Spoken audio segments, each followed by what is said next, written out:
Hello, আসসালামু আলাইকুম। চলে আসলাম রকমারি পাকের ঘর থেকে। আজকে একটি মাছের রেসিপি নিয়ে চলে আসলাম। বাচ্চারা মাছ খেতে চান না, যারা মাছ খেতে চান না তাদের জন্য এই রেসিপিটা খুবই উপকারে আসবে। তাহলে চলুন রেসিপিটা শুরু করা যাক। এখানে আমি 4 পিস মাছ নিয়েছি। মাছটাকে আগে ভালো করে ধুয়ে নিতে হবে পরিষ্কার করে। এটা কাতলা মাছ। তারপর একটু লবণ মেখে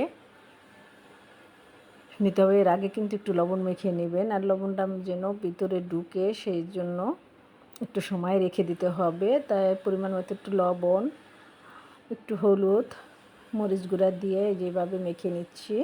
মেখে আপনি কয়েক মিনিট রেখে দিবেন। রেখে দিলে ভিতরে লবণটা ঢুকে যাবে, আর লবণটা ঢুকে গেলে কিন্তু মাছের স্বাদটা দ্বিগুণ বেড়ে যাবে। যখন লবণটা ঢুকবে না মাছের ভিতরে তখন কিন্তু মাছের ভিতরে লবণ হয় না, সেটা খেতে কিন্তু ভালো হয় না। তাই এদিকে কিন্তু অনেক কিছুই আমাদের খেয়াল করে নিতে হয়। তারপর প্যানটা গরম করে তেল দিয়ে দিচ্ছি, আর তেলটা দেওয়ার পর প্যানটা যেন একটু গরম হয়। তারপর মাছগুলি দিয়ে দিবেন। মাছগুলি জাস্ট একটু হাফ ভাজার মতো একটু ভেজে নেব, কারণ একটু ভেজে না নিলে মাছটা বোনা করলে কিন্তু খেতে ভালো লাগে না। তো এটা কাতলা মাছের বোনার রেসিপি, আশা করি আপনাদের ভালো লাগবে। আর এটা ফলো করে মাছটা এভাবে রান্না করে বাড়ির সবাইকে নিয়ে খেয়ে দেখবেন। বাচ্চারাও চেটেপুটে একদম খেয়ে নেবে। ওরা কোনো কিছুই বলবে না যে আজকে মাছ খাবো না, এটা সেটা। বাচ্চারা তো সবসময় এরকম বাহানা দিয়ে থাকে। তাই এই রেসিপিটা ওদের করে দিয়ে দেখবেন, ওরা খুব সুন্দর করে ভাতগুলি খেয়ে নেবে আশা করি।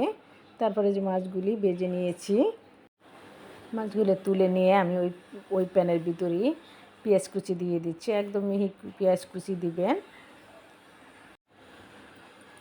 মিহি পেঁয়াজ কুচি দিবেন। বাটা পেঁয়াজ দিতে যাবেন না। বাটা পেঁয়াজ দিতে গেলে গ্রেভিটা একটু বেশি হয়ে যাবে, সেটা অন্যরকম হয়ে যায়। এটা কাটা পেঁয়াজ দিয়েই করবেন। তারপর পেঁয়াজগুলি এই যে এরকম নরম করে কিন্তু নিয়েছি।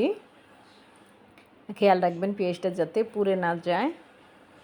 তারপর পরিমাণ মতো একটু লবণ দিয়ে দিবেন, যেহেতু মাছে লবণ আছে সেটা খেয়াল করে দিবেন।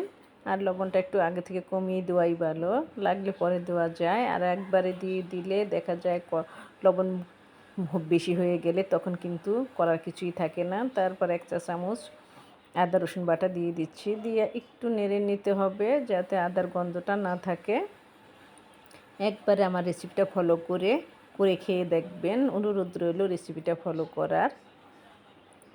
একটু ধৈর্য সহকারে ভিডিওটা দেখবেন। ভালো লাগলে ভিডিওটা শেয়ার করে অন্যকে দেখার সুযোগ করে দিবেন। দিয়ে দিচ্ছি আধা চা চামচ হলুদ গুঁড়া, মরিচ গুঁড়া আমি আধা চা চামচই দিয়েছি, ধনে গুঁড়ো আধা চা চামচ দিয়েছি। তবে আপনারা যদি জাল একটু বেশি খান তবে মরিচ গুঁড়াটা আর একটু বেশি দিয়ে দিবেন। আমি এখানে 4টা কাঁচামরিচও দিব।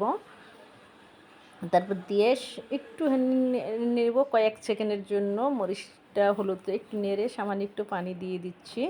দিয়ে যে একটু কষিয়ে নিতে হবে। তেমন একটা কষাতে হবে না, যেহেতু মাছটা বুনা বুনাই হবে, কোনো সবজি হবে না এটার সাথে। মাছটা এত মজার হয় তার কি বলবো, একবার হলো রেসিপিটা ফলো করবেন। এখানে আমি 4-5টা কাঁচামরিচ দিয়ে দিয়েছি। তবে গোল গোল করা কিছু মরিচ কাটা ছিল আগের, সেটাও আমি দিয়ে দিলাম। নষ্ট করে ফেলে দেওয়ার চেয়ে কাজে লাগাইলে সেটা ভালো হয় না, সেটাও আমি ওর সাথে দিয়ে দিয়েছি। তারপর মশলাটা কষিয়ে যখন তেল উপরে চলে আসছে তখন কিন্তু আমি এই যে মাছগুলি উপরে এইভাবে দিয়ে দিলাম। মাছগুলি যাতে না ভাঙে সেটার দিকে খেয়াল রাখবেন। তারপর মশলাগুলো একটু মাছের উপরে দিয়ে দিচ্ছি যাতে ভিতরে সম্পূর্ণ মশলাটা ঢুকে যায়, সেজন্য একটু উলট পলট করেও নিচ্ছি। এভাবে করে নিয়ে দেখবেন। আর মাছটা যখন বোনা করবেন তখন এরকম একটা ফ্রাই প্যানের মতো নিতেই করবেন, বা ছড়ানো কড়াই থাকে ওই কড়াইগুলি নেবেন, তাহলে ভালো হবে মাছগুলি রান্না করতে। তারপর পরিমাণ মতো 1 কাপের মতো পানি দিয়ে দিচ্ছি। 1 কাপ বা 1 কাপের একটু বেশি পানি দিয়ে দিচ্ছি। জাস্ট মশলাটা মাছের ভিতরে ঢুকলেই হয়ে যাবে, আর একটু সময় লাগবে না। আর এটা একদম শর্টকাট করা যায়। দেখেন মাশাল্লাহ কালারটা কত সুন্দর আসছে, দেখেই মনে হয় যে খেয়ে ফেলি। দেখেন মাশাল্লাহ মাশাল্লাহ। আশা করি রেসিপিটি আপনাদেরও একটু হলেও উপকারে আসবে বা ভালো লাগবে। এইটা আপনি রান্না করে খেয়ে দেখবেন যে আপনার মাংস থাকলেও কিন্তু আপনি মাংস না খেয়ে এই মাছটা খাবেন। অনেকেই মাছ মুরগি বা গরুর মাংস থাকলে সেটা রেখে কিন্তু মুরগি খেয়ে নেয় বা গরুর মাংস খায়, মাছ পছন্দ করেন না। তবে এই রেসিপিটা করে খেয়ে দেখবেন, তারা মেহমান বলেন বা যাই বলেন, ফ্যামিলির মানুষই বলেন, মাংস রেখে কিন্তু এই মাছটাই খাবে আশা করি। তাহলে ভিডিওটা আপনাদের দেখার অনুরোধ রইল। একবার হলো ভিডিওটা দেখে ভালো লাগলে শেয়ার করে দিবেন, আর আমার চ্যানেলটি ঘুরে আসবেন। ঘুরে রেসিপিটি যদি আপনাদের উপকার আসে বা ভালো লাগে, আমার চ্যানেলটি সাবস্ক্রাইব করে আমার পাশেই থাকবেন, আমাকে এগিয়ে নিয়ে যেতে সাহায্য করবেন আশা করি। ভালোবাসা আপনাদের কাছ থেকে পাবো, নিরাশ হব না ইনশাল্লাহ। তারপরে যে আমার মাছ বোনাটা কিন্তু হয়ে গিয়েছে। তারপর আমি আমার পছন্দ মতো একটা বাটিতে তুলে নিলাম। এভাবে আগে মাছগুলি তুলে নেবেন।